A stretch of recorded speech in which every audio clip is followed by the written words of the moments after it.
আজকের পর্বে তৈরি করে দেখাবো ছোট বড় সকলেরই ভীষণ প্রিয় ভেজিটেবল চিকেন নুডলস।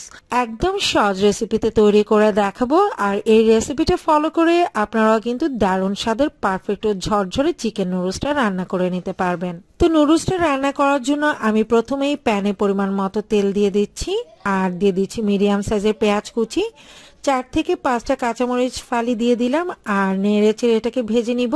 যখনই পেঁয়াজ কুচিটা কিছুটা সফট হয়ে আসবে তখন আমি এতে দিয়ে দিচ্ছি 1 চা চামচ পরিমাণ আদা রসুনের বাটা, আর দিয়ে দিচ্ছি এখানে আমি মুরগির মাংস হাফ কাপ পরিমাণ আমি এরকম ছোট ছোট কুচি করে কেটে নিয়েছি, অর্থাৎ কিমা করে নিয়েছি।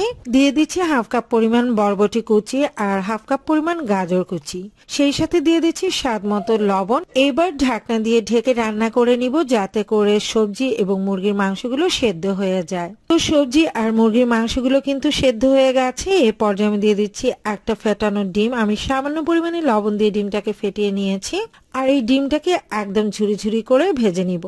দিয়ে দিচ্ছি হাফ কাপ পরিমাণ টমেটো কুচি আর নুডলসের সাথে থাকা মশলা, আরও অ্যাড করে দিচ্ছি 2 টেবিল চামচ পরিমাণের টমেটো চিলি সস, আর দিয়ে দিচ্ছি 2 টেবিল চামচ পরিমাণ সয়া সস, 1 চা চামচ পরিমাণ গোলমরিচ গুঁড়ো, আর সবকিছু খুব ভালো করে একটু মিক্স করে নিচ্ছি। আর মিক্স করে নিয়ে নেড়েচেড়ে ভেজে নিব মিনিট খানেক। এই পর্যায়ে দিয়ে দিচ্ছি সেদ্ধ করা নুডলস। আমি আগে থেকে নুডলস গুলোকে সেদ্ধ করে নিয়েছি, কারণ আমরা সবাই কিন্তু নুডলস কিভাবে সেদ্ধ করতে হয় সেটা জানি, সেজন্য আমি আর সময়টা নষ্ট করলাম না, নুডলসটা আগে থেকেই সেদ্ধ করে রেখেছিলাম। 2 প্যাকেট পরিমাণে নুডলস নিয়েছিলাম, আর নুডলস দিয়ে খুব ভালো করে মিক্স করে নিতে হবে সবজি আর চিকেন ও ডিমের পুরের সাথে।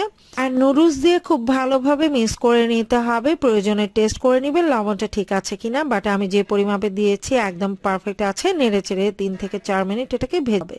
তো এই পর্যায়ে কিন্তু আমার চিকেন ভেজিটেবল নুডলসটা সার্ভ করার জন্য একদম রেডি। গরম গরম এই চিকেন ভেজিটেবল এগ নুডলসটা কিন্তু বিকেলের নাস্তায় বা বাচ্চাদের স্কুলের টিফিনেও আপনারা দিয়ে দিতে পারেন, খেতে খুব মজার হয়। পরবর্তী রেসিপি দেখার আমন্ত্রণ জানিয়ে আজকের মতো এখানেই বিদায় নিয়ে নিচ্ছি। সবাই ভালো থাকবেন, সুস্থ থাকবেন, আল্লাহ হাফেজ।